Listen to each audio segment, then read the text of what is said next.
let's talk about some things that were said on the Manningcast last night. Manningcast. I'm fascinated by it. They're taking a 3-week break. Yeah, yikes. They're not coming back until week 7. So what that means is next Monday night, I think Steve, Lewis, Greasy, and Michelle, of course, they're going to get some. Michelle is on Sunday. It's Lisa. Michelle Tafoya. Yeah. Is on Sunday. She just reviewed Roger's on the brain. Oh, he my just talked to her, God. You are a terrible person. No. But anyways, they're getting a bunch of brand new. They are all very nice people, by the way, and great at what they do. But they are all getting probably a pretty new crowd on Monday night. Oh, yeah. And that's a vastly different way to watch the game. Last night I was watching Manningcast. I was watching the game. I didn't even know it was 4th down, turnover on downs. Oh, yeah. I thought they scored a touchdown, which clearly he got in.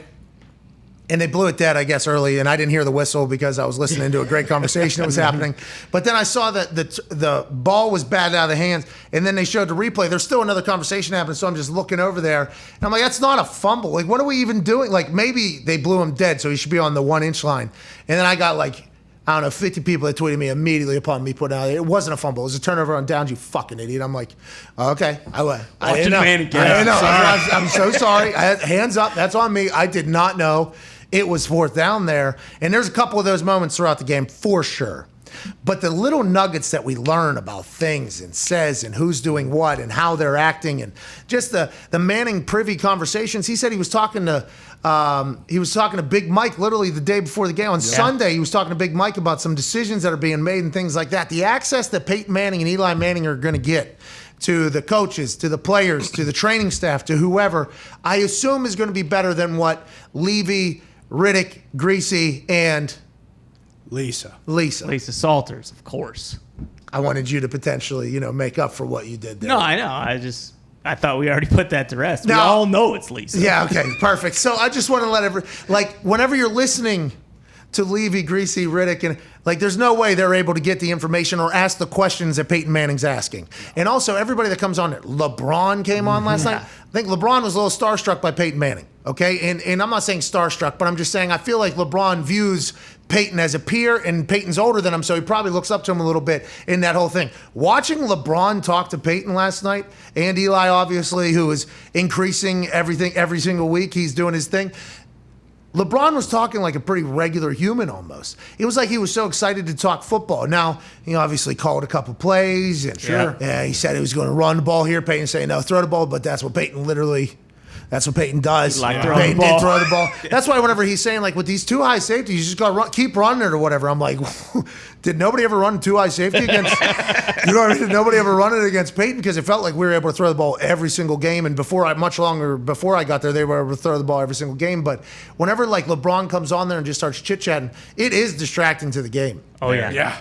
100%. The game's there. But you were doing a watch along with LeBron James and Peyton Manning. And there were some things that were being Eli Manning, and there were some things that were being said in there that were just great. And I did lose track of some of the situations over here. Yeah. So I feel I'm probably going to have to watch that game back. I think next Monday, whenever we watch it with Lewis, Steve, and Greasy and Lisa, we will obviously probably follow the game much closer. But I think people are going to miss the Manningcast the next 3 weeks. And I think Steve potentially and them are going to take... Oh, they're going to take on the shin. I think so. It's a much different viewing experience. I've enjoyed the hell out of the Manningcast. If you're a fan and your team is playing, if you're a Cowboys fan watching last night, you probably want to watch the regular broadcast. Because if you watch the Manningcast, you're just going to get sucked into the conversation. And what happened to you with that fumble, turnover, and down situation, it's so hard to pay attention to the little details like that. Saban talking about, and his audio was coming and going, it was a little give and take here. I didn't know what that was all about. Was that him, you think? Well, you mentioned this the first week, these people who, we've been doing this type of production for 3-4 years now. So you understand when if people who aren't used to being on these types of phone calls and FaceTime, they just can't ever really get into a groove. And I feel like they do eventually it's all right, I just don't know where my place is because I'm getting stepped on, it's cutting out. Yeah, you just got to go. Yeah. That was my decision. We got some tape actually in the next vlog that Foxy puts out. My wife started filming me set this whole thing up, and she's become a pretty good producer, by the way. She'll ask me a question and stuff like that while it's pretty good. It's very helpful, Sam, yeah. And I appreciate she enjoys doing it too, but I've told her a couple times do not you do not have to film me. Okay, you're my wife. All right, this is not something I think she kind of enjoys it. She actually talks shit on Foxy. She says, Really? I can get much better clips than Foxy. Yeah. And she gets mad when I don't credit her. Yeah, which is totally on me. Bingo. Yeah. There was a vlog or whatever that happened where he gave credit to every other person that was in the thing except for Sam. Jesus. Got Foxy. scumbag. And Sam's literally, as soon as that video is debuting, I think Sam's like excited, like, okay, here we go. Which one of my shots going to get in there? It does. And then at the end, everybody else gets credit. And Sam's like, ain't that fascinating? I'm like, hey, I'll fucking tell him. That's what I said. Hey, I will tell him. But she has some clips of me setting up for that Manning cast. And literally, I'm like, I'm breaking down like kind of what we just said right there and how this goes. And I say, I'm just going to go. Like, I'm literally just going to go. And people are going to either hate it or they're not. But you can't, there's a chance that can go terribly, especially with the tech. There's a chance that it can. And there's always good clips, but does always seem to be a little bit of a technical thing with the delay and everything like that. I think LeBron handled it very well. Yeah. I think Stafford was pretty good as well. He was kind of just more quiet. We never hear him talk. Saban, though, it felt like there was a couple times. Yeah. Where there was maybe excitement from all parties there, and that'll kind of get and you then going with there. Chris Long, like the delay, you could tell, like he came in at the start and kind of like the delay messed him up, and it just like It's tough. and I think that's a thing too that like that's gonna be But Chris did well. No, yeah, he did. yeah. But there was a couple tech things. right, Yeah. but and I don't think that's something that's gonna get fixed. Like that's just with where they're at, like proximity wise, like that's something they're gonna have to deal with on a week to week basis. Yeah, just if you're going on the show, you either got to go or no. You either got to and literally lean back. Like I leaned back a couple times. Like, let me. You got to remember too, Pay and Eli's delay is even more than yours. Yeah, because they got 10 screens in front of them. They're going to New York from their like control room. Probably up to Connecticut, probably. Yeah, they're probably going to maybe even Connecticut. So like theirs, like whenever they talk over somebody, it's even worse because it's going from them and Yeah, because you'll tell a good, like I said something and then Peyton laugh. Yeah. You know what I mean? So that was getting sent to somewhere and then back to them. You actually have a better connection than him. Yeah, because I'm going directly to that place. Yeah.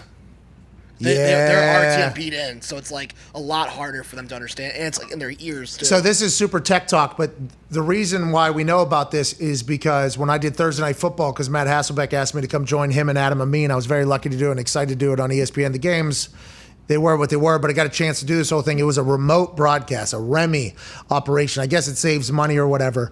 So when that happens, they send the beam of the program that you're talking over, the live one, to Connecticut. That's going up on air, and then it's coming back to us in our monitors. So everything on our monitors was 6 seconds behind what was actually happening. So that means there's no replays that you can look at. You kind of just have to call it from the thing. There's no telestrator, and there's actually no way to make up for unless you wait 7 seconds and then it's already passed or whatever on the screen.